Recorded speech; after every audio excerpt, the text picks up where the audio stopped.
세상의 모든 지식 언더스탠딩. 네, 저녁 식사들 즐겁게 하셨습니까? 네, 언더스탠딩과 함께 또 1시간 동안 향정신성 지식 콘텐츠로 즐겁게 또 한번 빠져 드실 시간입니다. 중독에 주의하시라고 말씀드렸는데 이미 수천 명이 중독되어 계시죠? 예. 그렇죠. 저희는 이미 경고를 드렸기 때문에. 예. 자, 오늘은 무슨 얘기 할 거냐면요. 세상에서 제일 위험한 곳이 어딘지 압니까? 제가 최근에 그 본 통계에 의하면 네. 침대가 제일 위험합니다. 침대가요? 인류가 어디서 사망하는지를 통계를 냈더니 네. 98%가 침대 위에서 사망하더군요. 그게- 아프다가 그러니까 얼마나 위험한 겁니까, 침대? 진짜 침대 조심하시고요. 그리고 나머지 2%가 네. 총이나 칼 같은 그런 무기인데 앞으로 이제 여러분들이 돌아가실 시점이 되면 제 생각엔 여전히 침대가 가장 위험한 대상이 될 거고 그 다음이 저는 드론이 될 거라고 생각합니다. 드론. 네. 그렇죠. 지금 국방부 관계자들이 말은 안 해도 지금 탱크, 미사일, 전투기 사둔 거 다 소용없다 지금. 다 드론으로 바꿔야 되는데 큰일 났다. 우크라이나도 드론으로 이제 다 드론이 전쟁하는 시대가 와요.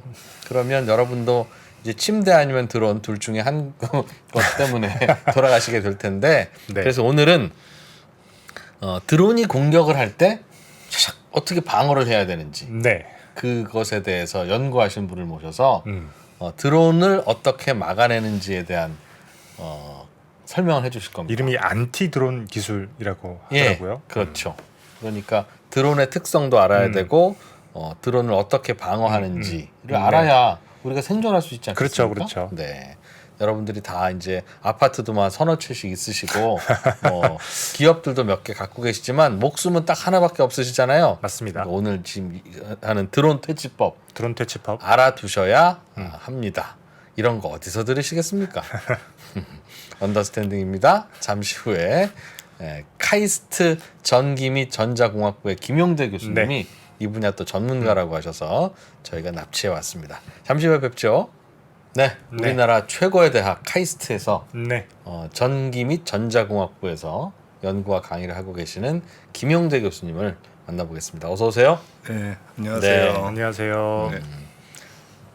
저희 그 채팅창에서 드론이 오면 기관총으로 갈기면 되는 거 아니냐라는 해법이 등장했습니다. 네. 근데 드론이 혼자 오지 않죠? 네. 기관총보다 더 많이 옵니다. 실제로 북한 드론이 왔을 때 그랬죠. 저희가 전투기를 띄웠었죠. 네네. 그랬죠. 그 원래 이제 그 드론이 무기로 쓰이는 가장 중요한 이유는 예. 드론은 비대칭 전력이기 때문에 쓰는 거거든요. 비대칭 전력이 뭐 그 비대칭이라는 게 뭐냐면 뭐. 이제 공격자는 굉장히 싼 공격을 쓰는데 아, 수비자에게 큰 피해를 줄 수 있는 드론이 날아가도 네네네. 육해공군 다 떠야 된다. 그러니까 이제 큰 피해를 그러니까 조금 요즘에 그 우크라이나에서 이란에 이제 가미카제 드론이 실제로 가서 네. 폭격을 하고 뭐 그 엄청나게 큰 탱크를 부수고 그러니까 뭐 1,000만 원짜리가 엄청나게 큰 피해를 줄 수가 몇억 뭐 몇십억짜리에다 큰 피해를 줄 수 있는 건데 근데 결국은 이제 그런 비대칭 관점에서 봤을 때 사실 전투기가 뜨면 안 되죠. 왜냐하면 전투기는 1,000억 원가 비싸니까. 그러니까 저쪽 드론이 떴을 때 우리도 드론을 띄워야지. 그래야. 그래서 이제 쫓아가는 드론 뭐 이런 것들을 하고 거기서 뭔가 공격이 돼야지. 네, 전투기가 뜨고 기관총을 쏘는 거는 조금 약간 그렇지 않았을까. 어색하고 비경제적인 방법이다. 네네. 좀 더 근데 우리는 그때 왜 드론이 못 뜨고 비행기가 떴어요? 모르겠습니다. 제 국방부 관계자는 아니라서. 알겠습니다. 그건 저희가 국방부 관계자한테 확인해 보는 걸로. 네. 김 교수님은 드론을 연구하세요? 드론만 연구하는 건 아니고요. 저는 그러니까 제가 원래 하는 일은 모든 새로운 기술들의 보안 취약점을 미리 찾는 연구를 하고 있습니다. 보안 취약점. 네. 그러니까 자율주행차가 사고 나게 만들고, 네. 드론을 떨어뜨리고, 뭐 이동통신 도청을 하고. 그래서 말하자면 이제 우리가 새로운 기술들이 끊임없이 나오는데 예. 대부분의 사람들은 그 기술이 나오면 그 밴드웨건에 올라타거든요. 그렇죠. 근데 저는 이런 기술이 어떻게 악용될 실패할 수 수 있는지. 있을까, 아. 악용될 수 있을까, 공격자가 마음만 먹으면 이거를 어떻게 잘못하게 할 수 있을까 이런 거죠. 그러니까 예를 그런 들어서 걸 연구하신다. 자율주행차가 카메라 센서를 가지고 자율주행을 하잖아요. 네. 그러면 쉽게 카메라 센서에다가 레이저 포인터를 쏘면 무슨 일이 생길까요? 자율주행차가 오고 있다. 역광이 되겠죠. 눈부시게 그 녀석 눈부시겠죠. 눈부시고 그러면은 아무것도 안 보이겠죠. 안 보입니다. 네. 그럼 사고 나겠네요. 그럼 차가 어떻게 될까요? 설 것 같습니다. 안 씁니다.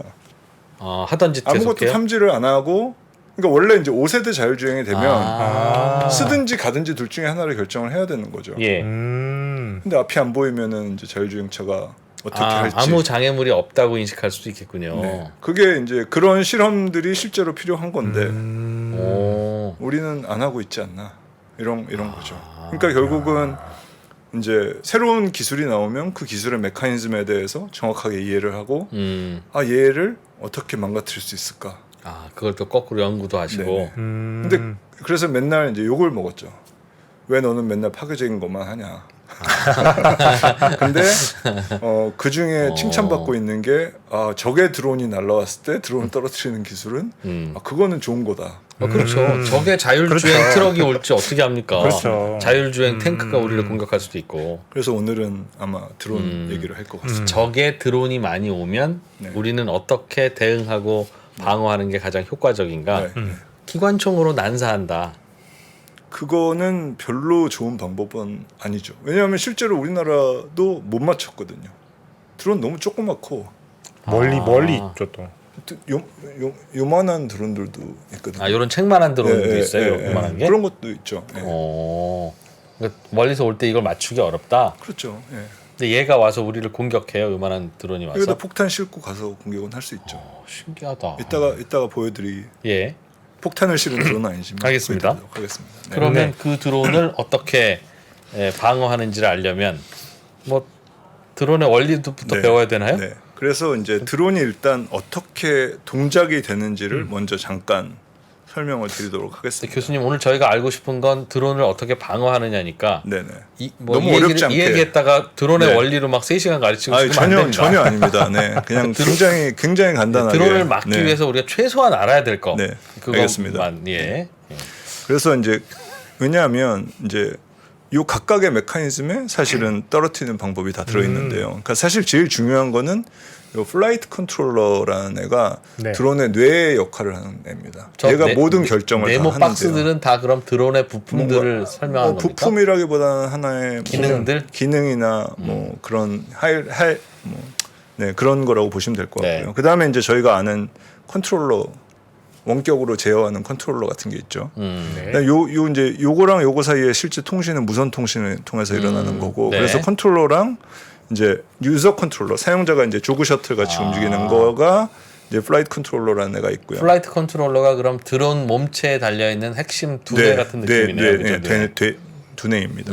그 다음에 이 플라이트 컨트롤러를 프로그램하는 모듈을 텔레마트리라고 얘기하는데 이건 자동차에도 텔레마트리라고 해서 원격에서 뭐 이렇게 자동차 프로그래밍 할 수 있는 기능이 텔레마트리라는 게 일반적으로 있습니다.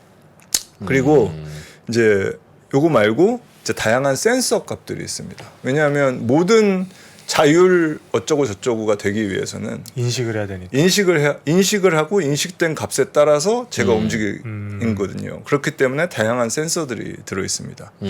드론에서 제일 많이 쓰이는 센서는 IMU 관성 계측 장치라고 해서 비행기에도 있고 거의 모든 사실 이 마우스 안에도 자이로스코프라고 조그만 센서가 들어있는데요.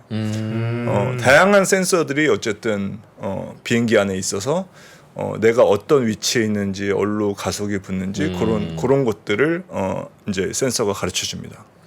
그다음에 또 중요한 게 이제 모터가 있겠죠. 예.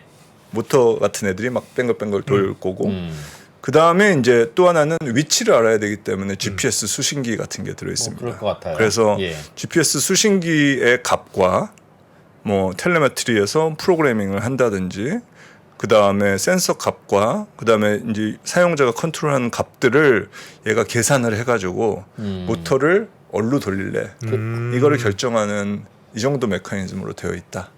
이 정도로 생각을 하시면 될 것 뭐 같습니다. 간단하네요. 네, 간단합니다. 플라이트 네. 컨트롤러라는 두뇌가 있고 네, 네. 눈과 네. 뭐 모터도 달려 있고 이런 애들은 다 입력이고요. 나머지 애들은 다 입력이고 얘만 모터가 움직이는 출력. 겁니다. 움직이는 거고. 출력인 거고. 근데 모터가 움직이면 드론이 동작을 하거든요. 네. 그렇죠. 드론이 동작을 하면 다시 센싱을 해서 내가 어디로 움직였는지를 이제 이해를 확인해야 하는. 되니까. 네네. 그 약간 지적 호기심을 조금 더 네, 네. 발동시켜 보면 네. 저 텔레메트리라고 하는 건 네. 뭐예요? 사실 별로 중요한 건 아닌데요. 그러니까 원격에서 드론의 이제 다양한 파라미터들을 이제 세팅하는. 예를 들어서 GPS가 안 들리면 이제 GPS 신호를 못 받아요. 네. 못 받았을 때 하늘에 그냥 가만히 떠 있을래, 착륙할래 이런 것들 선택할 수 있는 옵션들이 있거든요. 이런 옵션들 그걸 미리 네네. 넣어놓은 소프트웨어다. 네네네. 별로 안 중요하면 저거 굳이 왜 저거? 그리고 이제 원격에서 프로그램도 할 수가 있습니다. 그러니까 드론을 원격에서 프로그램할 수 있어서 이걸 넣은 이유가 있죠. 왜냐하면 이제 공격을 하는 방법이 네. 얘네들을 가지고 이제 공격을 다 하는 겁니다. 그러니까 얘네들이 잘못되면은 다 드론은 떨어지는 거예요. 저 텔레메트리라고 하는 게. 그러니까 텔레마트리는 드론을 우리가 프로그램 짤 수 있다 그랬잖아요. 네. 그 미리 프로그램 짜놓은 녀석을 쏘는 게 아니에요? 그러니까 날아가고 있는 아예 프로그램을 날아가고 있는 애에다가 프로그래밍을 해서 네. 너 내려와 이렇게 프로그래밍을 할 수도 있는 거죠. 그거는 컨트롤러가 조정하잖아요. 이런 그러니까 컨트롤러가 통해서 가는데 컨트롤러를 통해서 텔레메트리에다가 프로그래밍을 할 수가 있는 거죠. 컨트롤러가 텔레메트리를 거쳐서 네, 드론을 네, 움직인다. 네. 요거는 이제 무선 통신 채널만 주는 것이고 네. 무선 통신 채널을 주는 거고 실제로 여기서 왔다 갔다 하는 프로토콜 같은 것들은 요 텔레메트리 프로토콜을 통해서 네. 왔다 표를 갔다 좀 하더라고요. 계속 좀 볼까요? 그 네, 교수님이 네, 갖고 네. 계신 그 마우스와 네. 잘 움직이십니까? 네네네. 예. 네. 그래서 예를 들어서 그러니까 얘네들이 잘못 프로그래밍이 돼 있으면 드론은 떨어집니다. 그러니까 예를 들어서 오래된 드론들은 네. 이제 요 원격에서 통신을 하지 않습니까? 네. 네. 요 통신이 끊어지면 떨어집니다. 통신만 안 돼도 떨어집니다. 잘못 프로그래밍이 돼 있으면. 근데 네. 어떤 드론들은 자 통신이 안 돼. 그러면 뭘 하냐면 그냥 하늘에서 기다려. 그렇죠. 이렇게 프로그래밍이 되는 호버링만 해. 그러면 호버링은 통신 없이도 호버링 할 수 있으니까. 네. 그렇게 프로그래밍이 돼 있으면은 통신이 안 되더라도 호버링은 할 수 있습니다. 혹은 통신이 안 돼. 착륙해. 그러면은 아니 원래 출발지로 돌아와. 왜냐하면 출발지로 돌아오는 거는 GPS만 가지고도 돌아올 수 있으니까. 내가 위치를 찾아서 돌아오면 되니까. 그런 프로그래밍을 네. 실시간으로 해줘야 돼요. 아니요, 그게 원격으로 다 이제 여러 가지 옵션들이 있고 그냥 선택만 하면 됩니다. 미리 프로그램 되어 있는 거죠. 네네네. 그 중에 그런 것들을 고르면 되는 거고요. 그러면은 방금 전에 이제 통신이 안 되는 얘기를 했는데, 네. 그럼 GPS가 안 되면 어떻게 될까요? GPS가 안 되면 드론은 어떻게 해야 될까요? GPS가 안 되면 일단은 그 자리에서 그냥 가만히 떠 있어. 가만히 떠 있는 것밖에 없겠죠. 네, 있어야 되죠. 그래서 실제로 드론들 중에 GPS가 안 되면은 그냥 하늘에 가만히 떠 있는 드론들이 있습니다. 네. 그러니까 예를 들어서 한 가지 예를 들면 제밍이라는 게 전작과 2학년에서 배우는 기술이 있는데요. 제밍이라는 게 뭐냐면 원래 우리가 신호를 제대로 받는다는 거는 신호를 해석할 수 있는 건데요. 이 신호보다 같은 주파수에다가 쓰레기 신호를 위에다 이렇게 덮었으면 네. 이 신호를 이제 우리가 제대로 인식을 복구를 못하는 못해요. 거죠. 복구를 못합니다. 그래서 이 같은 주파수에다가 쓰레기 신호를 섞는 거를 그냥 제밍이라고 얘기합니다. 그러니까 같은 주파수에다 그냥 아무 의미 없는 신호를 보내는 거예요. 좀 세게. 네. 예. 그럼 얘는 복구가 안 되고 결국은 아무런 이제 통신이 복구가 안 되는 거를 이제 통신 제밍이라고 이제 주로 얘기를 하고요. 그래서 위성 GPS가 이따가 좀 얘기를 하겠지만 위성이 계속해서 GPS 신호를 보내는데 그 주파수에다가 우리가 쓰레기 신호를 보내는 거예요. 그럼 GPS 신호를 못 받아요. 그 위성에게 쓰레기 아니 신호 위성이 하늘로 쏘는 계속해서 GPS 신호를 보내는데 그 신호에. GPS 단말기가 그걸 받을 텐데. 네, 그 GPS 단말기 쪽으로 쓰레기 신호를 보내는 거죠. 그러면- 같은 주파수로. 네, 같은 주파수로. 그럼 헷갈려 해요. 그러면 그러겠지. 전혀 위치 계산을 못 합니다. 그럴 수 있겠네요. 네. 그리고 실제로 이 아마 여의도 빌딩과 같은데 내비를 켜고 한번 걸어다니다 보면은 가끔 네. 위치를 못 찾을 때가 있습니다. 네. 그게 GPS 신호를 제대로 잘 못 잡아서 그러는 겁니다. 예. 그 단말기가 그러니까, 싸구려라서. 예. 네, 그래서 보통 이제 아예 GPS 신호를 못 잡아서 드론이 자기의 위치를 못 잡는 경우도 있기 때문에 그런 경우에 대비해서 GPS 신호를 못 잡으면 그냥 하늘에 가만히 떠 있게 프로그램이 되어 있습니다. 잡을 때까지. 네. 예. 그래서 안티 드론 기술 중에 되게 유명한 기술 중에 하나가 GPS 제밍이라고 해서 GPS 신호를 제밍하자 아. 이런 기술이 있습니다. 그래서 전자총 같은 걸로 드론을 대고 이렇게 쏘면 이제 GPS를 못 받게 됩니다. 그러면 그 자리에 가만히 네, 서 네. 있으니까 GPS 그래서- 주파수는 우리가 아니까 네네네, 같은 주파수로 네네. 다른 신호를 보내면 근데 간단하네요. 이제 그게 해결책이 안 되는 경우가 있습니다. 예를 들어서 공항. 공항. 공항에 드론이 떠 있는데 네. 그렇죠. 얘를 그냥 하늘에 계속 띄워놓으면 비행기가 착륙을 못 하거든요. 그럼 호버링을 하면 안 되는 거고 공항에는 다른 솔루션이 필요한 거죠. 떨어뜨리는 격추시키거나 멀리 보내야 떨어뜨리거나 되는군요. 멀리 보내거나 뭔가 예. 그런 기술이 필요한 거죠. 음. 그러니까 사실 그래서 응용별로 다른 기술이 필요하다는 거고요. 그래서 어쨌든 이런 통신 채널에 대한 공격 같은 것도 있고요. 혹은 아예 소프트웨어 취약점이 있어서 소프트웨어 해킹을 해서 우리가 뭐 제어권 같은 걸 뺏어오는 방법도 있고요. 그래서 아까 얘기했던 게 GPS에 대한 공격은 포지셔닝 채널에 대한 공격이라고 얘기를 합니다. 왜냐하면 GPS를 이용을 해서 우리가 위치를 위치 찾기 정보를- 때문에. 네. 위치 정보에 네. 대한 공격이다. 예. 그리고 이제 이따가 좀 설명을 드리겠지만 센서에 대한 공격을 했을 때 드론이 떨어지기도 합니다. 드론의 약점이 여기저기 있다 그 말씀을 해주시는 거네요. 결국은 모든 시스템에는 이제 그렇지. 취약점이 있긴 하고 급소. 이 취약점들을 하나하나 패치를 해서 좀 좋은 드론들은 이것들을 많이 패치를 했고 좀 안 좋은 드론들은 이것도 패치가 안 돼 있고 그렇게 돼 있습니다. 패치가 돼 있다는 건 전자총으로 쏴도 GPS 신호를 받아요. 그럼? 아니죠. GPS 제밍을 막을 수 있는 방법은 전혀 없는데요. 네. 근데 GPS는 사실 미국의 위성을 신호에 받는 걸 GPS라고 하고요. 예, 예. 그러니까 유럽의 위성은 갈릴레오라고 하고요. 러시아 위성은 글로나스라고 하고 네. 중국의 위성은 바이두라고 얘기를 합니다. 그래서 다른 위성을 잡도록 프로그래밍이 돼 있는 것도 있고요. GPS만 있는 게 아니니까 신호가. 그러니까 GPS는 그러니까 원래 그 기술명은 GNSS가 맞는 기술명이고 GPS는 미국의 위성 신호를 받는 거를 GPS라고 얘기를 그럼 그 신호하고 바이두 신호하고 다 주파수가 달라요? 네, 다 다릅니다. 아, 그러니까 다 다르고 기술도 조금씩 다르고. 전자총도 다른 주파수로 쏘지 네, 않으면 그래서 안 된다. 이제 여러 가지를 다 쏘든지 이렇게 해야 되는 거고, 혹은 실제로 실내에서 드론 경주하는 거 보셨습니까? 실내에서 드론이 경주를 한다고요? 예, 그 뭐지, 뭐 이렇게 터널을 이렇게 드론 이렇게 장애물 통과하는 드론 이런 경주 같은 것도 하는데 네. 실내에는 GPS 신호가 없잖아요. 그렇죠. 맞네. 네, GPS 근데 거기서 그게 드론 날아갈 수 있습니다. 오. 왜냐하면 카메라만 가지고 비행을 할 수도 있습니다. 아, 보는 센서. 시야로. 옛날에는 GPS가 없었으니까. 자율비행이구나 진짜. 그래서 그렇네요. 센싱만 가지고도 이제 비행을 하는 경우도 있고요. 근데 또 카메라도 생각해 보면 아까 보였듯이 레이저 포인터 끼면은 앞이 안 보이는 거고. 아. 그래서 이제 사실 이제 이 어떻게 설계됐느냐에 따라서 공격하는 방법은 조금씩 다른 거죠. 그럼 전자총과 레이저 포인트가 있어야 되네. 지금 그것만 상비. 가지고는 힘들죠.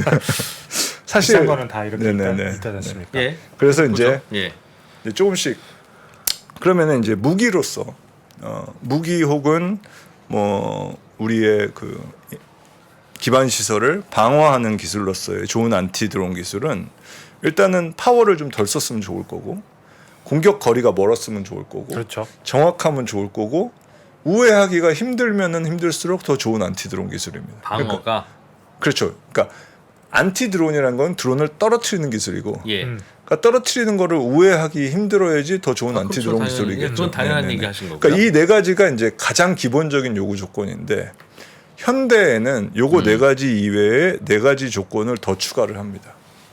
그래서 단순 떨어뜨리는 게 아니라 내가 원하는 방향으로 보낼 수 있으면 더 좋겠죠. 그렇죠. 그렇겠죠, 당연히. 네, 네. 수거를 내가 원하는 방향으로 보낼 수 있는 게 이제 굉장히 중요한 요구 그렇지. 조건이고. 그다음에 이제 또 중요한 요구 조건은 2차 피해를 최소화해야 됩니다. 떨어져서 그게 사람들이 이제- 다치거나. 아니요. 그런 피해가 아니라 네. 예를 들어서 GPS 제밍을 하면 드론만 제밍이 되는 게 아니라 모든 GPS 수신기가 GPS 제밍이 됩니다. 아, 그 옆에 있는- 전자총으로 드론만 쏘는데도 예, 이게 이렇게 총이 이렇게 이쁘게 날아가는 게 아니라 신호는 방사가 되는 거고 그래요. 그러다 보니까 뭐 휴대폰 음. 근데 GPS 수신기를 휴대폰만 쓰는 게 아니라 기지국, 그렇죠. 변전소 이런 데 다 쓰거든요. 아. 그리고 사실 공항에 보면 GPS를 수신기가 있는 게 굉장히 많습니다. 비행기. 비행기도 쓰고요. 음. 그러다 보니까 이제 그런 거에 대한 영향 같은 걸 다 판단을 해야 되는 거고 그래서 알겠습니다. 2차 피해가 네. 적으면 적을수록 훨씬 더 좋은 안티드론 네. 기술이라고 볼 수가 있고요. 또 하나는 이제 빨리 떨어지면 좋습니다. 적 드론이 빨리 떨어지면 그렇죠. 좋다고요? 네. 왜냐하면 이제 예를 들어서 우리가 태울 수가 있어요. 레이저를 쏴서 드론을 드론을? 태울 수가 있는데 예. 그러면은 예를 들어서 드론이 뜨거 그러고 피할 수도 있잖아요. 예. 그렇죠. 그렇지. 그러니까 이제 떨어뜨리는데 오래 걸리면 얘가 탐지해가지고 하늘 멀리 날아가 버릴 수도 있는 거고. 한 번 맞을 때 충격이 크게 가야 그래가지고 된다. 팍 떨어지면은 이제 훨씬 더 좋은 기술인 거고. 네네. 그다음에 이제 최근 들어서 가장 많이 나오고 있는 요구 조건은 군집 드론에 대한 해결책입니다. 때려오는 그 예. 드론들을 때려오는 애들을 한 대씩 떨어뜨려 가지고 어떻게 해결할래? 이제 지난번에 사우디아라비아 유전에도 실제로 드론이 가서 폭격도 하고 그랬었거든요. 네네. 예. 그럼 여러 대가 날라가지고 폭격을 하는데 음. 이때 얘네들을 잘 한꺼번에 따락 떨어뜨릴 수 있는 기술이 훨씬 더 좋은 기술이겠죠. 어. 네. 그래서 이런 한 8가지 정도의 조건이 다 요구 있으면 조건을 좋다. 네, 있으면 좋은 거라고 생각을 하면서 오늘 기술 한 서너 가지 정도를 보도록 하겠습니다. 제가 이제 여기 몇 가지 예를 일단 간단하게 드렸는데요. 여기서는 네. 자세하게 질문하지 마시고 뒤에 가서 알겠습니다. 왜냐하면 여기서 자세하게 질문하기 시작하면 이제 끝도 없이 그럼 저거 그냥 안 배우면 안 됩니까? 그러니까 아까 얘기했던 기관총 예. 혹은 그물을 뿌리는 것도 있습니다. 예. 투망. 드론에 대해서 방어 공격을 하는 방식으로 드론이 날아가서 드론에서 그물을 뿌려서 이렇게 드론을 잡는 거죠. 진짜 드론한테 그물을 확 던져요 가서. 네, 그런 것도 귀여워. 이제 실제 개발이 되고 있습니다. 예. 그리고 이따가 설명할게 소리를 이용해서 드론 떨어뜨리는 기술 잠깐 설명드릴 거고요. 아. 그 다음에 최근에 유행하고 있는 게 레이저로 뜨겁게 해서 태우는 오. 기술들이 우리나라 한화에서도 개발하고 있고 미국에서 개발을 하고 있고 야. 아까 말씀드렸던 통신 제밍, 예. 그 다음에 GNSS가 아까 GPS 제밍, 예, 설명 잘 들었고요. 그 다음에 예. 전자파가 이제 두 가지 종류의 전자파가 있는데 이따가 이 두 가지 종류의 전자파를 전자파를 잠깐 쏴서 막는 방법도 네네, 있고. 그거 예. 잠깐 보여드릴 거고 아까 이제 오늘 이것도 조금 이따 설명드릴 건데 네. 위성의 신호를 위조를 하면 우리가 원하는 방향으로 드론을 보낼 수 있습니다. 위성의 신호를 위조하면 네네. 오히려 속이는 거군요. 조작을 해서 얘를 속이는 거예요, 위치를. 야, 여기 속리사냐 이 친구야. 그럼 그래? 네네네. 어. 정확하게 그 기술을 속인다. 얘기를 할 위치를. 거고 마지막으로 이제 소프트 해킹이 있는데 어쨌든 이런 기술들이 있고 이런 모든 기술들이 장점이 있고 단점이 있습니다. 그래서 원 사이즈 피츠 올은 없고 어떤 경우는 어떤 경우에 더 좋다. 그래서 다양한 기술들이 개발이 되고 있고 어떤 기술들은 이미 다 이제 수비 방법이 나와 있어서 대부분의 드론들은 우회가 되고 있는 방어 기술들도 있어요. 저런 식으로 드론을 방어하는 거를 또 피하는 네네. 그런 방법도 것들이 이미 있다. 많은 드론에 탑재되어 있는 경우도 있습니다. 그리고 좀 더 비싼 드론일수록 이런 공격들을 더 잘 처리를 할 거고. 이렇게 우리가 드론을 공격해서 막는지도 드론도 안다 이거죠? 뭐 어차피 논문도 많이 나오고 뭐 알겠습니다. 이런 무기들도 많이 나오고 있는 거죠. 예. 그래서 일단 이제 이제부터 본격적으로. 본격적으로 본격적으로. 네, GPS 얘기를 잠깐만 하도록 하겠습니다. 네. 이제 저희가 제 위치를 찾는다는 거의 의미를 잠깐 보시면 모든 위성은 원자 시계랑 자기의 위치를 정확하게 알고 있습니다. 그러니까 지구 중심으로부터 자기의 위치랑 원자 시계가 있어서 자기의 정확한 시간과 자기의 위치를 알고 있습니다. 네. 네. 그러면 위성은 자기의 현재 시간과 위치를 지구를 향해서 이렇게 뿌려줍니다. 네. 무작위로. 무선으로 그냥 보냅니다. 네. 네. 그러면은 예를 들어서 제가 그 신호를 받았다고 가정을 해보면은 네. 저는 이제 예를 들어서 제가 제 시간을 안다라고 치면 네. 이 시간 차이는 음. 얘가 빛의 속도로 날아오거든요. 그렇죠. 네. 그러니까 이 시간을 빛의 속도로 나누면 거리가 거리가 나와요. 되겠죠. 그렇죠. 네. 예. 얼마나 그러니까 결국은 먼 위성에서 네. 시간 차는 결국은 위성과 나의 거리를 가르쳐 주는 거고요. 네. 그게 결국은 이렇게 볼 수 있는 위성과 내가 어떤 동그라미가 그려질 거고요. 또 하나의 위성과 내가 또 하나의 동그라미가 그려질 거고. 그림 좀 같이 보시죠. 그림님. 네, 죄송합니다. 네, 그래서 예를 들어서 제가 여기 있다고 하고요. 네. 제가 여기 있다고 하고 위성과 제가 동그라미가 하나가 그려질 거고 네. 위성과 제가 동그라미 하나 그려질 거고 위성과 제가 동그라미 하나 그려질 겁니다. 그러면은 이거를 이제 9의 방정식, 2차 방정식을 이렇게 생각을 할 수가 있거든요. 그러니까 2차 방정식이 말하자면 나의 위치를 모른다라고 치고 예.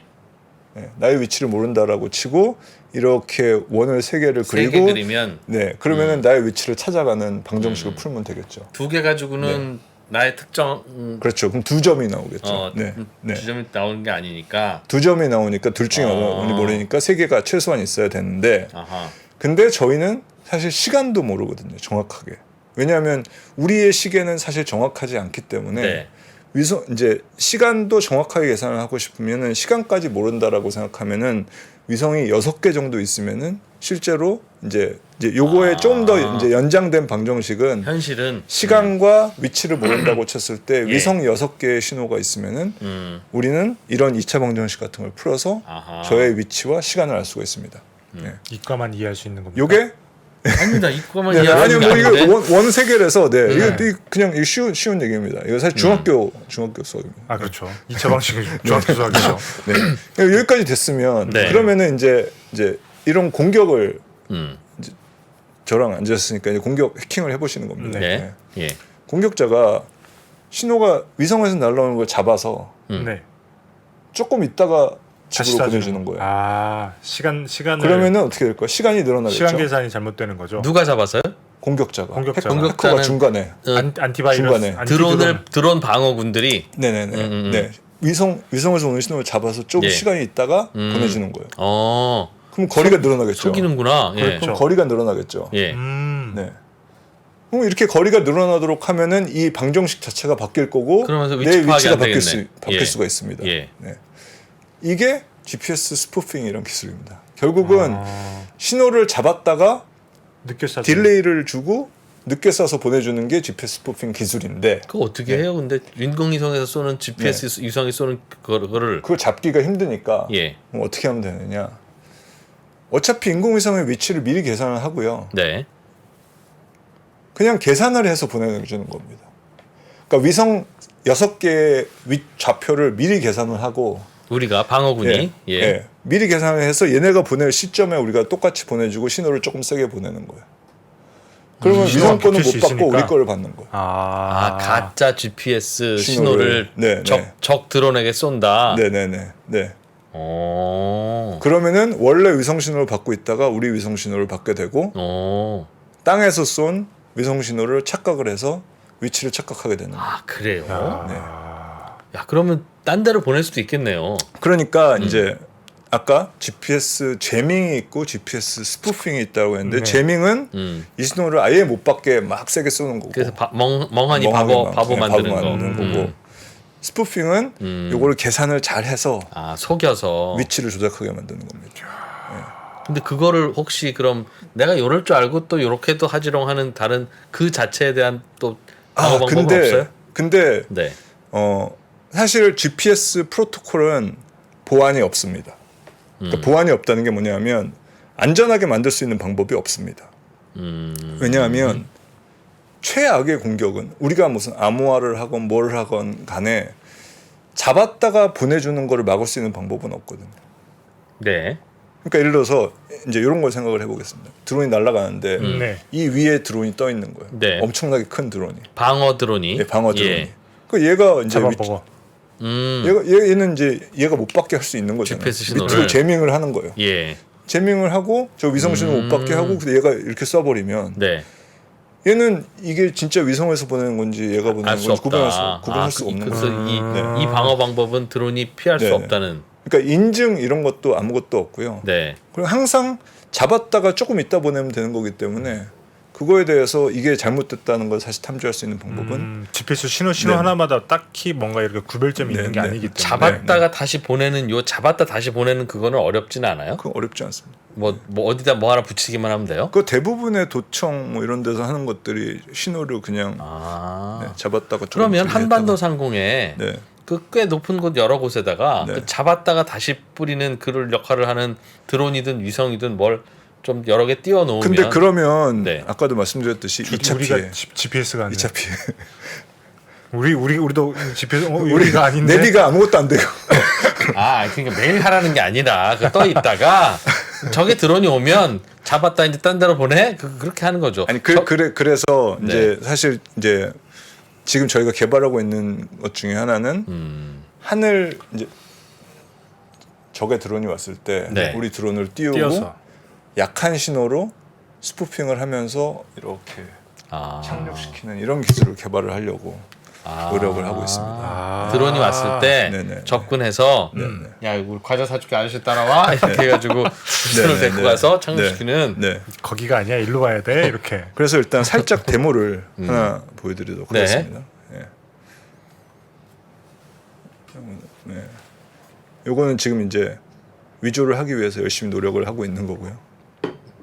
그래서 얘가 이제 자기는 원래 호버링을 하늘에 가만히 떠 있다라고 생각하는데 속도를 위조를 해서 이제 저쪽으로 가서 떨어지는. 저쪽으로 겁니다. 보내버린 네네. 거예요? 이게 하얀색 총처럼 생겼던 게 네네, 그게 안테나고요. 그러니까 저희가 원격에서 쏘기가 힘들어서 오. 그렇게 그래서 지금 이게 다 거의 모든 드론들이 이렇게 잘 갑자기 되고요. 어디가 날아가는 게 이제 아저씨 따라가는 거예요? 네네네. 어. 네. 그래서 지금 이렇게 설득을 하고 그냥 야. 넘어오면 저희한테 넘어오면 이렇게 보내는. 아이 귀여워. 이게 이렇게 실험을 한 게 결국 이제 신호를 너무 세게 쏘면은 다른 사람들 영향을 받으니까 네. 약하게 그렇게 해서 딱 저기까지만 닿을 수 있게 네네. 저렇게 가까이 가서 이렇게 쏴야 됩니까? 아니요. 그러니까 원래는 이제 무선 신호는 멀리서 세게 쏘면 얼마든지 멀리 갈 수 있습니다. 그런데 근데 이제 2차 피해가 2차 피해가 있으니까. 아니 적 드론이 와서 우리를 공격하는데 잠깐 자동차 운전 좀 쉬어야죠. 근데 자동차뿐만 아니라 예. 변전소에도 들어 있고요. 그러니까 GPS가 변전소에서 왜 필요합니까? 변전소는 시각 동기화를 위해서 필요하고 변전소의 시각 동기화가 깨지면 네.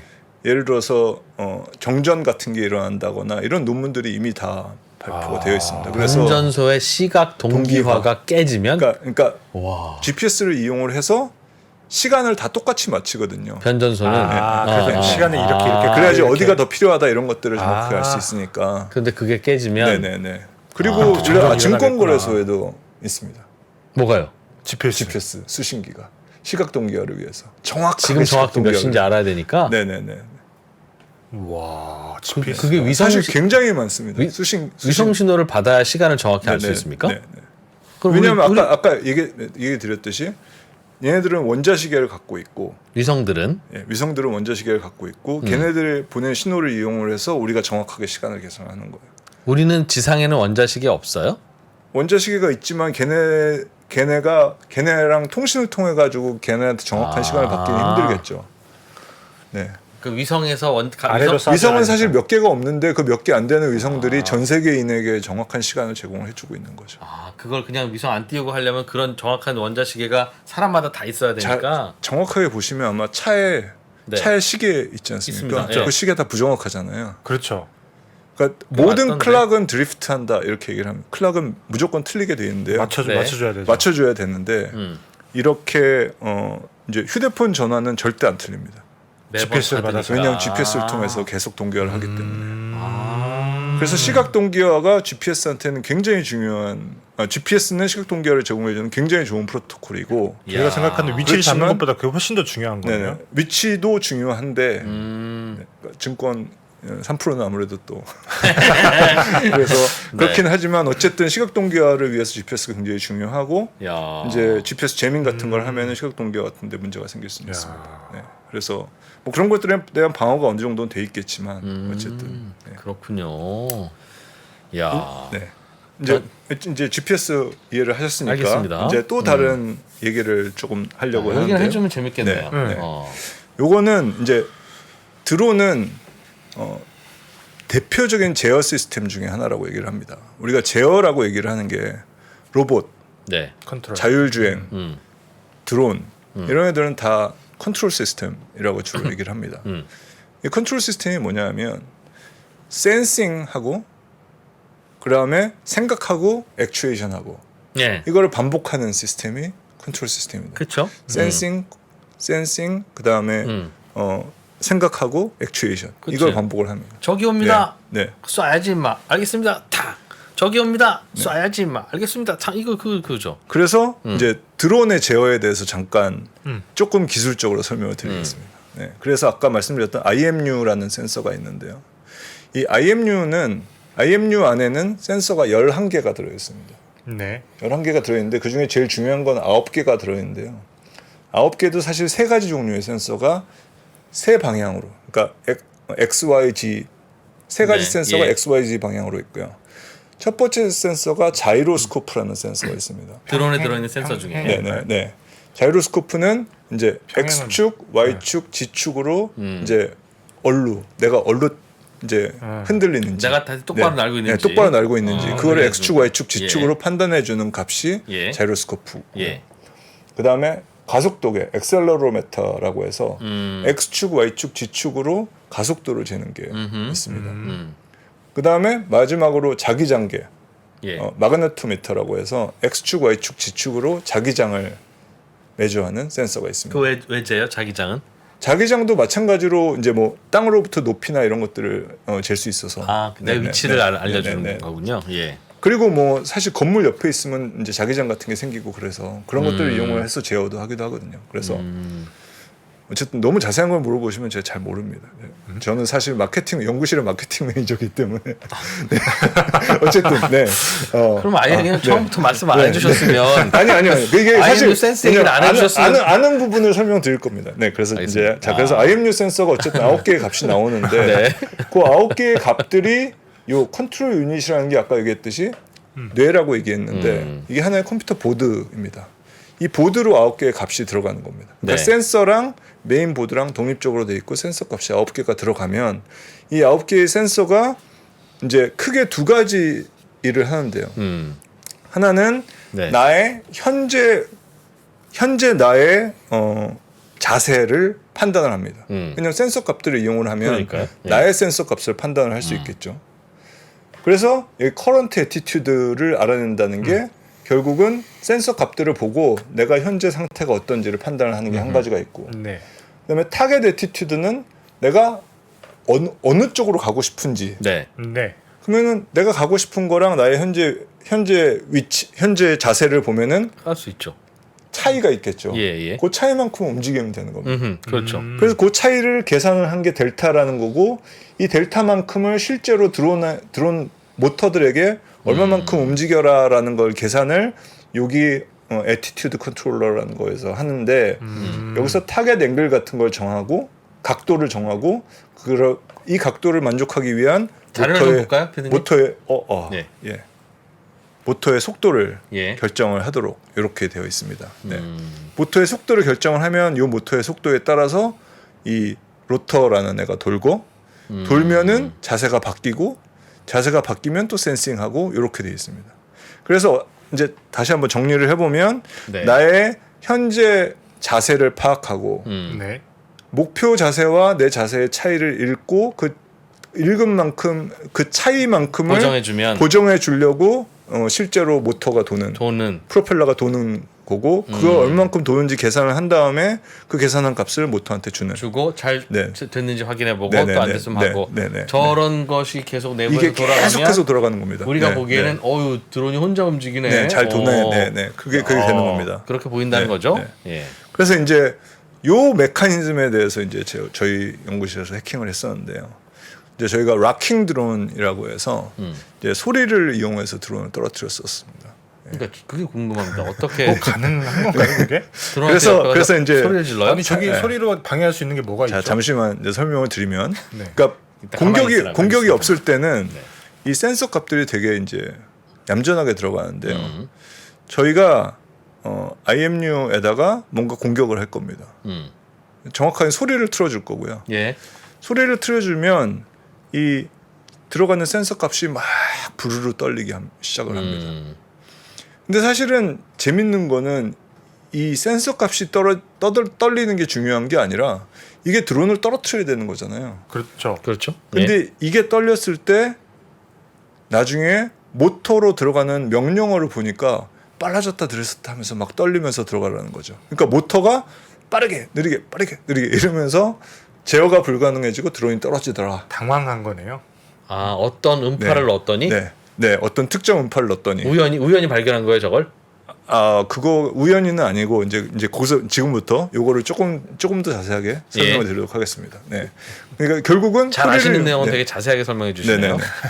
그래서 이제 제일 중요한 게 소리를 이용해서 이제 센서를 움직이는 건데 네. 센서를 어떻게 움직이냐면 공진이라는 현상이 있습니다. 이것도 전작과 1학년 때 배우는 네. 1학년, 2학년 때 배우는 건데요. 요겁니다. 공진이라는 게. 이게 소리를 들려주는 건데요. 와. 소리를 들려주면 이렇게 유리가 깨집니다. 이게 지금 소리가 안 나와서 그러는데 이건 아이가 예. 이렇게 어머나. 야, 조심해. 네.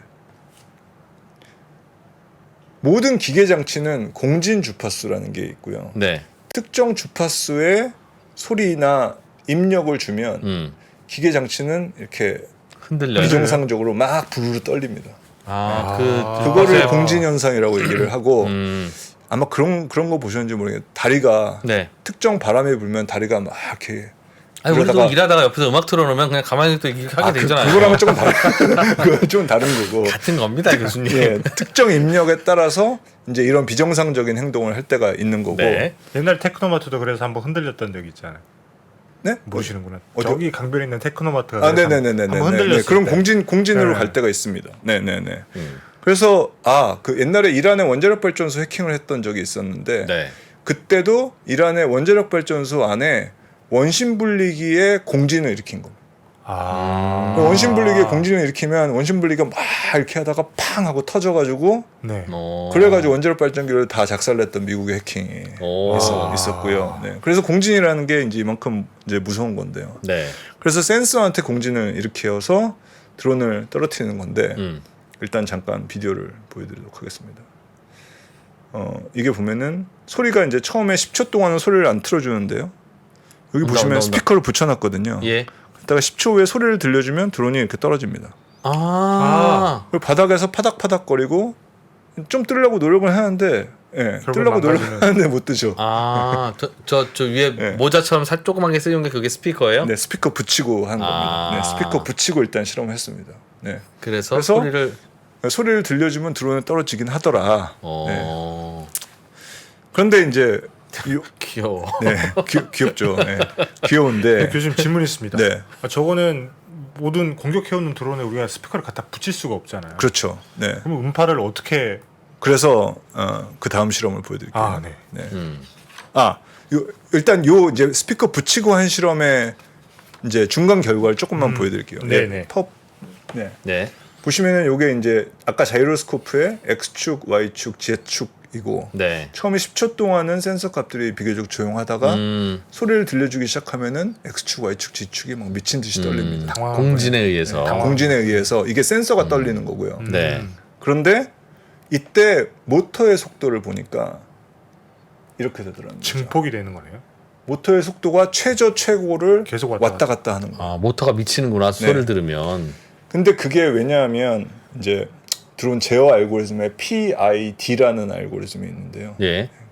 복잡한데 D라는 그러니까 P 플러스 I 마이너스 D로 속도를 결정을 하는데 네. D라는 애가 이전 센서 값에서 현재 센서 값을 빼고 그 차이만큼을 보정하기 위해서 원래 D라는 팩터를 넣은 거예요. 네, 아까 그 예, 델타를 계산하기 위해서 D라는 네, 값이 네, 네. 들어있는 건데 공진이 일어나면 D가 엄청 커지죠. 헷갈려지는구나. 그렇죠. 그렇죠. 커질 거 아니에요. 그러니까 D가 커지니까 P 플러스 I 마이너스 D에서 D 파트가 엄청 커지는 거고 그러다 보니까 얘가 최저를 때리게 되는 정신을 못 거고 차려. 이래서 떨어지는 거죠. 예.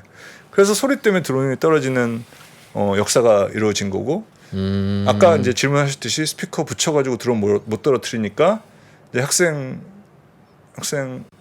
이게 부탁을 해서 네. 학생들이 여기 보시면 스피커를 9개를 붙여서 9개를 붙이면은 가운데로 굉장히 강한 소리가 모여서 나갑니다. 우리가 네. 지향성 스피커라고 얘기를 예, 하는 예, 게 예. 저렇게 만드는 건데 그 북한 확성기 네네네. 그럼 가운데로 굉장히 강한 소리가 네네. 나거든요. 예. 네. 똑같이 해서 이제 드론을 떨어뜨리려고 학생들이 이제 실험을 손으로 합니다. 저인 건 손으로 스피커다 들은 이거죠? 스피커죠? 네, 네. 네. 스피커인데 이게 잘 안 떨어지죠. 근데 잠깐 보시면 여기서 한번 떨어질 뻔합니다. 네. 그렇네. 그런데 다시 올라가죠. 그러니까 결국은 이제 지향만 잘 되면 예. 떨어뜨릴 수는 있다. 네. 떨어뜨릴 수 소리는 있다. 옆에서 들으면 되게 큰 소리 나요? 네, 지금 소리가 안 나서 아. 그러는데 실제로는 굉장히 큰 소리가 납니다. 네. 근데 저렇게까지 가까이 가서 저렇게 해야 되면 아니죠. 이제 근데 그러면은 이제 제대로 그 전문적인 스피커를 이용해서 강하게 쏘면은 되지 않겠냐? 그러니까 예를 라고 들면 네. 빌딩 옥상에 방공포처럼 네네네네. 저런 스피커를 네네. 갖다 놓고 떴다 네네. 싶으면 쏘면 방공 된다는 스피커 거죠. 네네네 그런 예. 네네. 한다고요? 그런데 결국은 이거는 상용화를 안 했습니다. 그냥 아름답고 해외 언론에 굉장히 많이 나왔습니다. 왜냐하면 소리로 드론 떨어뜨린다니까 재밌으니까 네.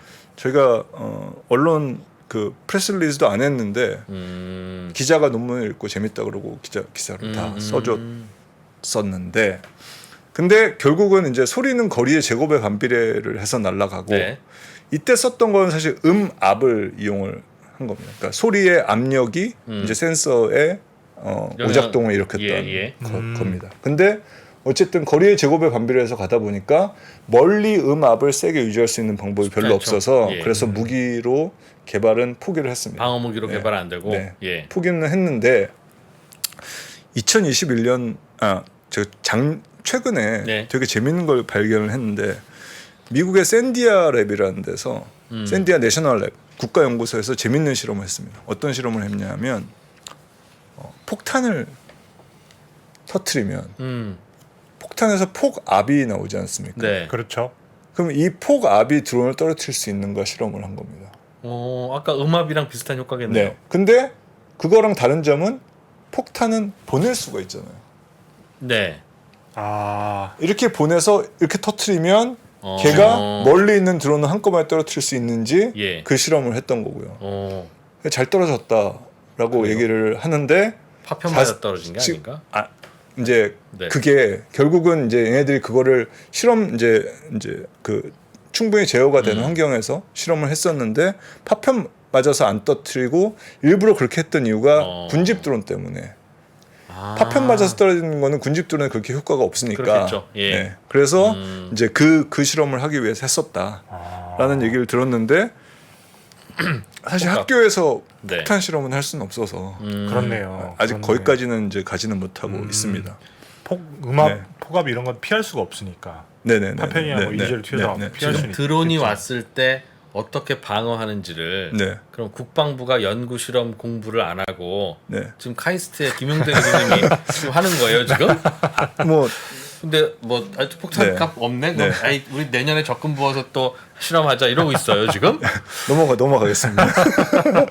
어떡해? 네. 근데 이제 최근에 되게 재밌는 연구를 했는데요. 사실 이 연구 저희가 하고 났는데 미국에 이런 무기가 있다는 걸 알게 됐습니다. 이게 이제 THOR이라고 해서 네. 이제 강한 전자파를 이용해서 드론을 떨어뜨리는 건데 동영상 한번 잠깐 보시죠. 미국의 드론 방어 무기예요? 네. 저 멀리 있는 드론인데 제가 이제 갑자기 이렇게 떨어집니다. 네. 저 뭐 쏘는 거예요? 전자파를 쏘는 거고요.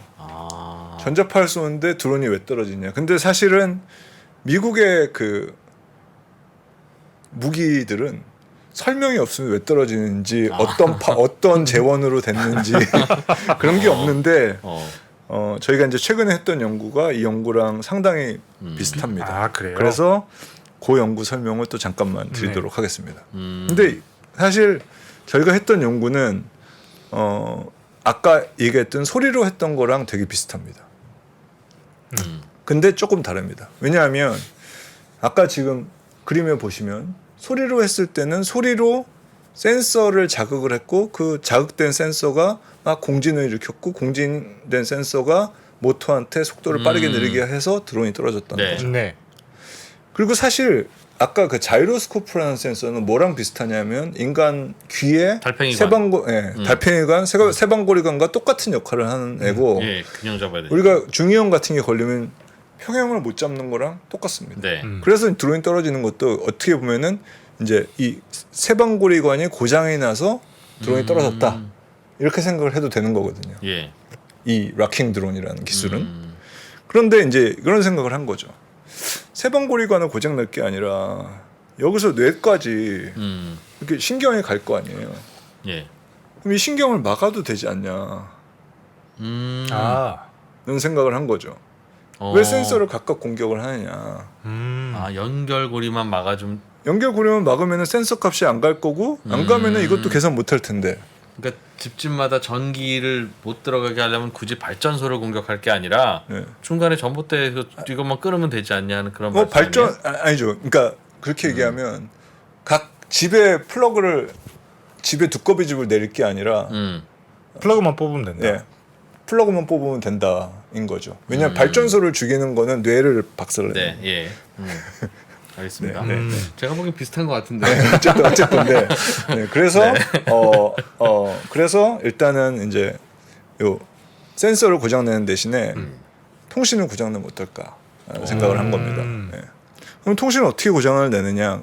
저희가 이제 이름 지은 게 패럴라이징, 그러니까 마비시키는 거죠. 예. 아까 그 이제 신경을 마비시키는 거랑 비슷하게 신경을 마비시키겠다는 거고, 요거를 그럼 어떻게 마비시키냐? 이걸 전자파를 통해서 마비시키겠다는 거예요. 전자파를 어떻게 마비시키냐? 사실은 센서와 보드 사이의 통신은 유선 통신입니다. 네. 유선 통신. 드론이 그죠? 예, 드론에서 센서랑 보드 사이의 통신이 유선 통신인데 그러면은 무선으로 유선 통신을 방해를 해야 돼요. 네. 사실 어떻게 어려워 하지? 보이는데 예. 네. 사실 전자레인지 같은 걸 키면 TV가 지지직 될 수가 있어요.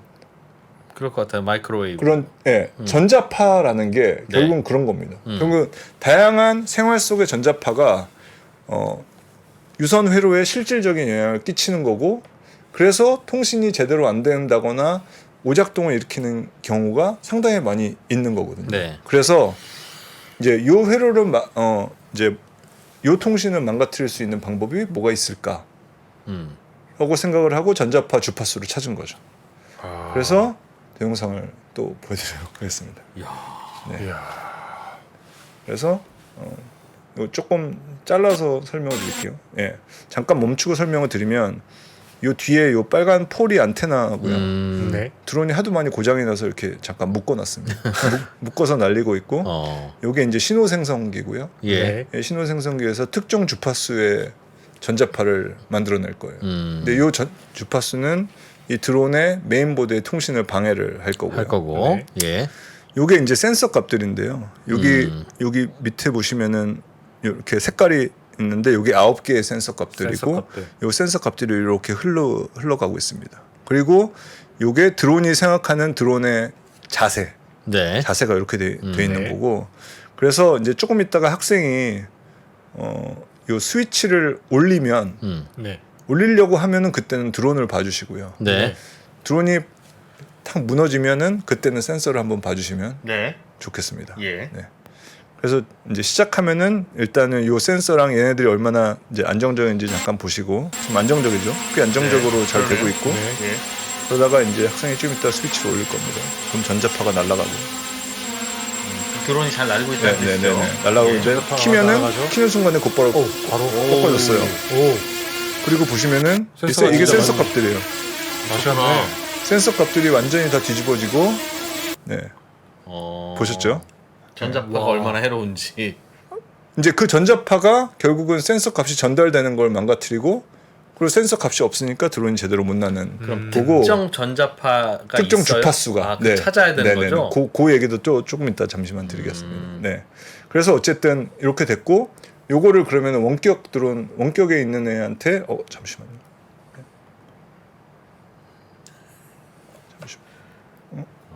잠시만요.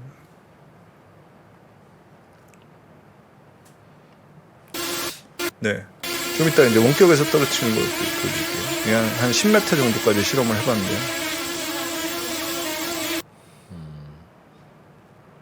여기 이제 이 원격으로 지향성 안테나고요. 여기 한 10m 정도에 있는 네. 드론이고 학생이 이제 또 스위치를 키면은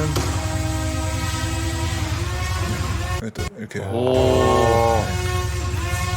그럼 전자파는 어떻게 어떤 방향으로 쏜 거예요? 요 방향으로 쏜 거고요. 요게 지향성 안테나라고 해서 저 방향으로 요 졸로 이제 굉장히 좁게 이제 아. 보낼 수 있는 거고 네. 요 기술이 이제 좋은 점이 몇 가지가 있습니다. 요게 좋은 점이 공격 주파수가 메인 보드에 의존합니다.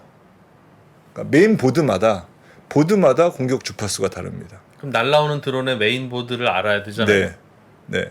그 우리가 어떻게 근데 알았어요? 실제로 메인 보드가 몇 가지가 없습니다. 아, 어차피 다 중국에서 수입해서 쓰는 아니요, 거다? 아니요. 그건 아니고 예. 실제로 DJI 지금 전 세계 1위의 드론에서 DJI가 한 개나 두 개 정도 있고요. 네. 픽스옥이라고 오픈 소스 드론 만드는데 딱 두 개 있습니다. 아, 어차피 그 중에 하나다. 근데 이 메인 보드마다 공격 주파수가 다릅니다. 네. 그게 이제 크게 되게 재밌는 두 가지를 할 수 있는데요. 그래서 어쨌든 보통 안티 드론 기술이라고 얘기를 하면 이제 드론 식별하는 기술은 따로 있습니다. 그러니까 이제 어떤 카메라나 이런 걸 통해서 이게 어느 기종인지 식별을 가르쳐 아, 주면 그렇지. 네. 얘에 따라서 공격 주파수가 결정이 되고 그럼 그 어. 공격 주파로 쏘면 쏘면 떨어지는 건데요. 어. 근데 이게 되게 재밌는 게 그러면은 예를 들어서 적의 드론이 전부 다 같은 보드를 쓴다고 치고 네. 우리는 뭐 또 다른 드론이 있다고 메인 치면 보드를 쓴다고 치면은 네. 이제 이렇게 막 교전 중인데 예. 여기다가 이렇게 쏘면 전자파를 쏘면 쟤네만 적의 떨어지겠죠. 드론만 이렇게 떨어지고 우리 건 안 떨어뜨릴 수가 있다는 거죠. 아. 그러니까 이런 실험도 한 동영상에 다 있는데 제가 가져오진 않았는데 뭐 그런 것 그러니까 군집 드론도 해결할 수 있으면서 그럼 그 전자파는 지상에서 쏩니까 보통? 지상에서도 쏠 수 있고 뭐 근데 사실은 요거에 이제 몇 가지 기술적인 챌린지가 있긴 합니다. 왜냐하면 이게 전자파 차폐실에서 이게 실험을 한 거고요. 네. 이게 한 100와트 정도였고 우리나라에서 구할 수 있는 우리가 주파수를 마음대로 조작할 수 있는 신호 생성기의 가장 셌던 게 1kW 정도. 네. 맞습니다. 근데 저희가 계산을 해봤을 때 한 500m 정도에서 쏠려면은 한 몇백 메가와트 정도가 필요합니다. 그래서 굉장히 강한 신호가 필요하고 그 강한 신호를 만들 엔지니어링 기술이 사실은 필요합니다. 예. 저희는 어떻게 보면 공격의 원리를 찾아낸 거고 이제부터는 이제 그 원리를 구현할 수 있는 기술이 실제로 필요한 거고 이런 하이 파워 엔지니어 이제 정말 고주파에서 굉장히 센 파워의 신호를 만들어낼 수 있는 엔지니어가 필요한데요. 그러니까 예를 들어서 여기 실험한데 1kW짜리 전자파 실험을 하는데 가면 네. CCTV가 있습니다. 그럼 그 CCTV는 1kW의 전자파를 견뎌낼 수 있는 CCTV여야 돼요. 그러니까 대부분의 전자파 요구 조건은 1kW를 견뎌낼 수가 없거든요. 아, 쏴서 드론을 마비시킬 정도면 주변에 있는 다른 전자기는 전자도 다 영향을 줄 수 있어요. 날아간다. 네, 네. 그래서 사실 이제 다른 영향도 줄 수 있는 거고 대신에 일단은 이 공격은 이론적으로는 굉장히 좁은 주파수를 쏠 수 있기 때문에 사실은 다른 사람에게 영향도 안 끼칠 수 있고 그러나 멀리서 세게 쏴야 된다는 멀리서 거죠? 세게 쏘려면은 기술적인 난관이 조금 있긴 합니다. 그래서 뭐 이거를 조금 더 발전시킬 아이디어가 있는데 뭐 현재는 일단은 예산이 없어서 일단은 멈춰 있는 상황이긴 합니다. 네. 아 예산이 문제. 뭐 얼마나 드는데 국방부 장관님이 어쨌든 네. 그래서 이제 이런 연구들을 하고 전자파를 네네. 전자파를 그럼 쏘려면 네. 그거는 가까이 가서 그냥 쏘면 안 돼요. 즉 우리의 아군 드론을 보내서 근처까지 가게 한 다음에 그것도 가능하겠죠. 익 네, 쏘면. 네, 네. 그런 것도 가능합니다. 네. 가능한데 어쨌든 꽤 무겁고 이제 저런 지향성 안테나 같은 거를 위에다가 싣기도 그렇게 쉽지도 않고 뭐 그래서 이제 출장은 좀 실제로 어렵다. 그러니까 무기화를 하는 거는 그러니까 이제 이렇게 생각해 보시면 될 것 같은데 그러니까 완전 북한 드론이 네. 이제 날라오는 상황을 생각을 해보면 이제 이렇게 날라오면은 우리는 레이더를 어느 정도 펼쳐놓고 날라오네라는 걸 판단을 하고 네. 그러니까 그때부터 우리는 다양한 무기들이 이제 준비돼 출동을 있어요. 해야 되는 그쵸. 거겠죠. 그 중에는 예를 들어서 이런 것도 생각할 수 있을 거예요. 땅에서 하늘로 그냥 위로 이렇게 올라가는데 올라가서 그물을 이렇게 펼치는 이런 건 간단하잖아요. 예. 그렇죠. 요건 타이밍만 맞춰서 쏘면은 이제 진짜 간단하게 그물을? 잘하면 그러니까 그물을 뭐 그런 그물일 수도 있고 예. 카이스트 교수 중에 약간 스파이더맨 기술 이런 거 개발하는 분들도 있더라고요. 액체로 나가는데 끈적끈적해요. 끈적끈적해지는 돌아가지 그런 거 않게. 개발하시는 분들도 계시던데 어쨌든 뭐 그런 것도 있을 수 있고 별게 다 있구나. 네. 어쨌든 어떻게 해야 되는지. 뭐 그런 종류의 것도 할 수가 있고 또 하나는 이제 쫓아가는 드론 같은 걸 개발을 해서 일단 쫓아가면서 GPS 스푸핑을 한다든지 전자파를 쏜다든지 왜냐하면 사실 이런 거는 사실 또 전자파도 차폐를 잘하면 되긴 합니다. 예. 전자파 차폐라는 기술이 있어서 차폐라는 걸 잘하면 되긴 하지만 이제 이게 얼마나 잘했느냐는 이제 이 무기가 나오면 그때는 또 차폐를 한 드론이 나오겠죠. 근데 어쨌든 그렇겠네요. 네. 지금으로서는 전자파를 쏘아서 떨어뜨리는 게 제일 네. 현실적이고 실용적이에요. 교수님 보고 잠깐 지금 그 국방부에서 무기 도입을 해야 되는데 네. 뭐 지금 같으면 네. 아마 그러니까 이제 어떤 드론이냐에 따라 다를 것 같은데요. 만약 이제 북한에서 넘어온 드론은 통신으로 제어를 할 수가 없는데 거리가 너무 멀기 때문에. 예. 그러니까 얘는 그렇죠. 아마 프로그래밍을 해서 이제 몇 가지 점을 찍어놓고 그렇게 비행을 했을 거라는 거죠. 네. 그러면 이렇게 하기 위해서는 GPS를 쓸 수밖에 없는 거고. 예. 네. 그러면은 사실은 쫓아가는 드론을 이용해서 GPS 그 스푸핑해서 재밍해서? 하는 게 제일. 아마 제일 쉽지 않을까. 왜냐하면 전자파는 아직까지 이제 충분히 개발된 거는 아니고 조금 더 이제 뭐 안테나를 좀 더 경량화를 할 수 있느냐 뭐 그리고 뭐 공기역학적으로 이제 안테나를 어떤 모양으로 안테나를 해야 되느냐 뭐 이런 문제들은 여전히 안 풀려 있는 거고 저희는 어떻게 보면은 이제 원리만을 보여줬던 상황이기 때문에 상용화를 위해서 사실 가야 할 거는 이제 굉장히 많이 있다라고 생각을 합니다. 네. 근데 교수님 말씀 들어보면 그냥 기관적으로 쏘는 게 더 경제적일 것 같다 생각이 드는데 안 맞으니까 문제인 거죠. 안 맞으니까 문제다. 안 맞고 그다음에 기관총을 그러니까 그때 기사에 정확하게 보시면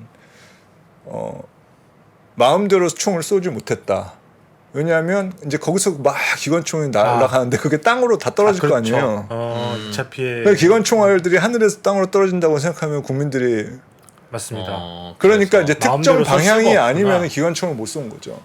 그렇겠네요. 뭐 예를 그러니까 들면 콜레트럴 데미지는 뭐가 됐든 콜레트럴 데미지는 생기는 거고 이제 2차 피해를 최대한 줄이는 방향으로 설계가 들어가야지 되는 거겠죠. 맞네요. 새를 활용할 방법은 없을까요? 새도 아이디어가 나온 게 있는데요. 비둘기나 뭐 매나 이런 거를 길러놓고 네. 그 녀석들이 좋아하는 먹이를 물총 같은 걸로 이렇게 그 드론을 향해서 쏘면 네.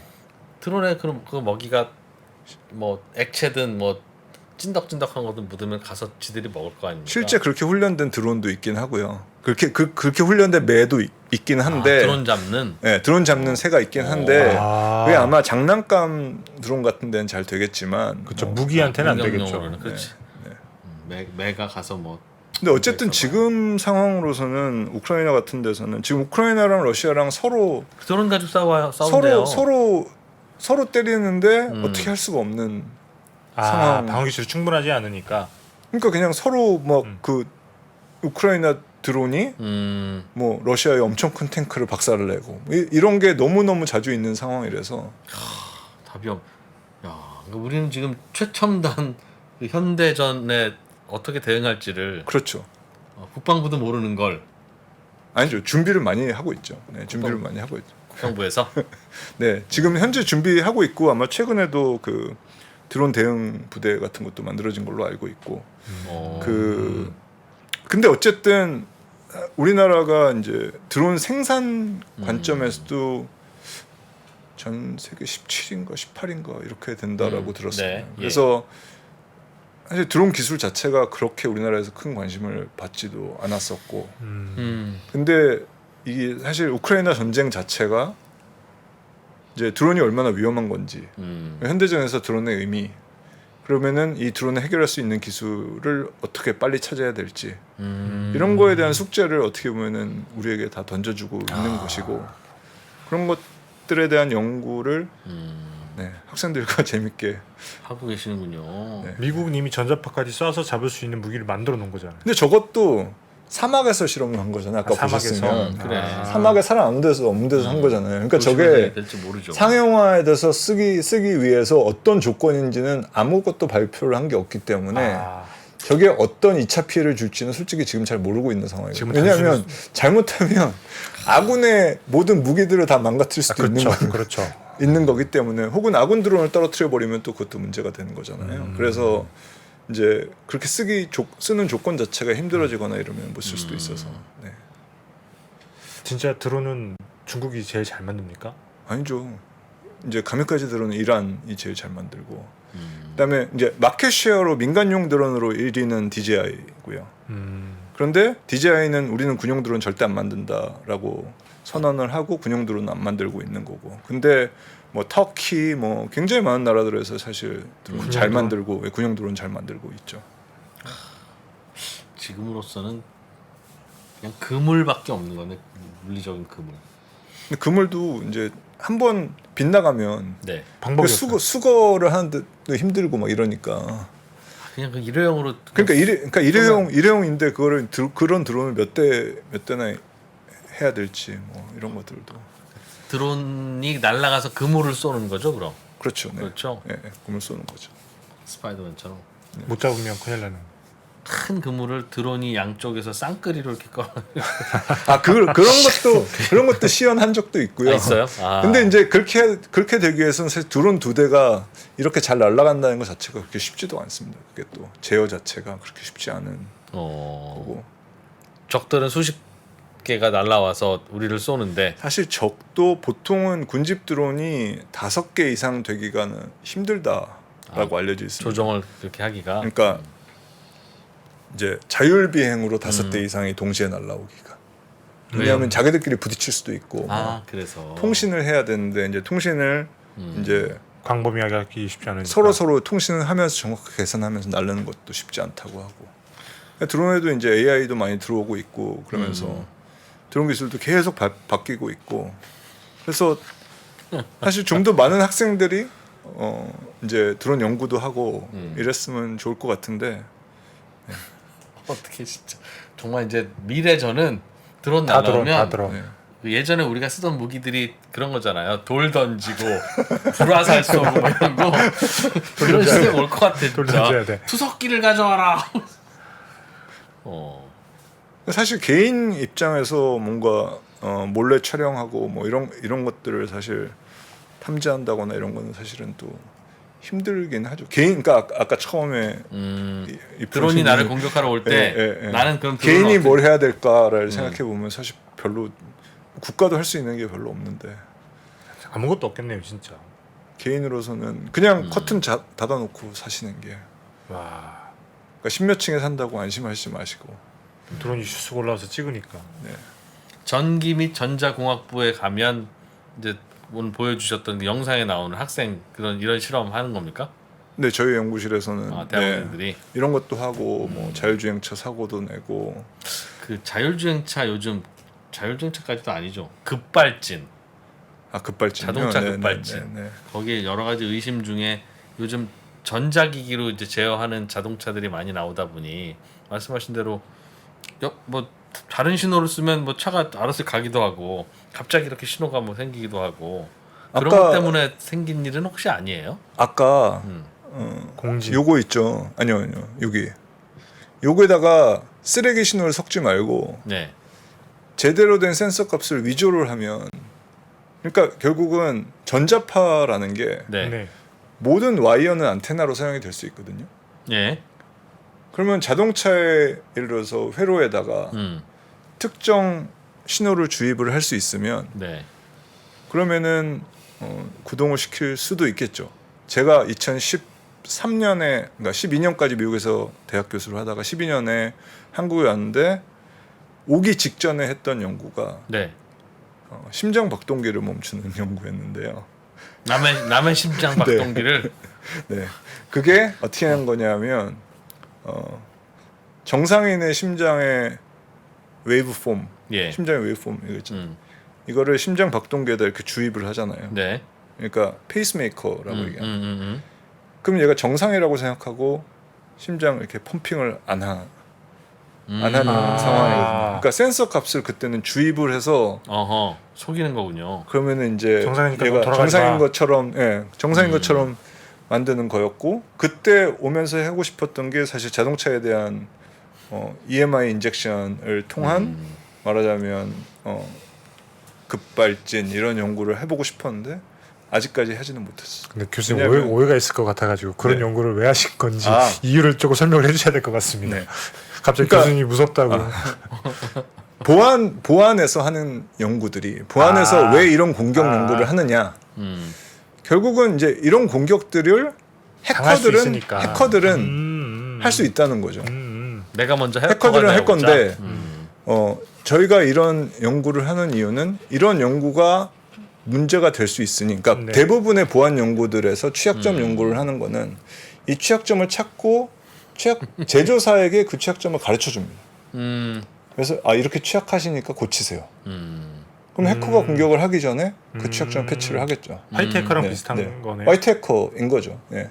화이트 해커의 역할을 연구를 통해서 하는 거고 이제 아까 이제 심장 박동기 같은 것도 당연히 심장 박동기 회사에서는 몰랐었고 미국의 FDA 요구 조건에도 그런 것들은 안 들어 있었던 네. 거고 아. 그러면은 이제 심장 박동기 제조회사에서 이제는 전자파 차폐 같은 기술도 넣어야겠다. 근데 사실 그 논문의 결과는 예.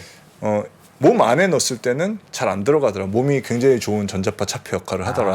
아. 약간 그런 결과기는 했습니다. 그런데 어쨌든 요런 이제 그 전자파가 이런 부작용을 일으킬 수도 있다라는 거를 이제 입증을 하고 싶었던 야. 거고.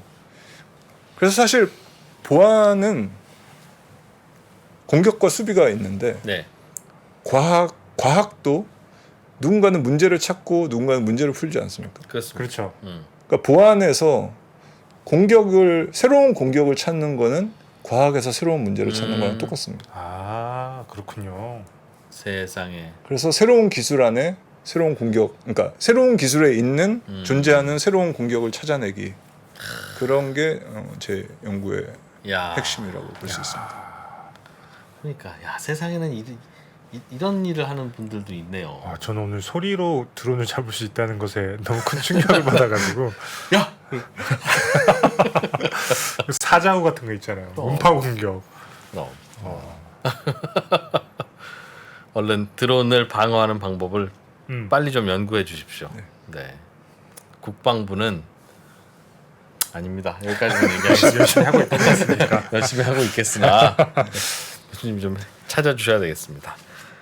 네, 드론이 생각보다 많은 일을 하게 될 시대에 드론을 제어하고 드론을 또 공격으로부터 방어하는 중요한 기술들의 현재 어디까지 와 있는지 그 원리 카이스트의 김용대 교수님으로부터 배워봤습니다. 고맙습니다. 네, 감사합니다. 네. 자, 오늘은 여기까지 하고요. 글로벌 라이브로 바로 이어가겠습니다. 고맙습니다. 양안 전쟁이 발생한다면 미사일과 공군기는 이쪽에서 많이 돌아다닐지 몰라도 육상전은 한반도가 불바다가 될 가능성이 더 크다고 생각합니다.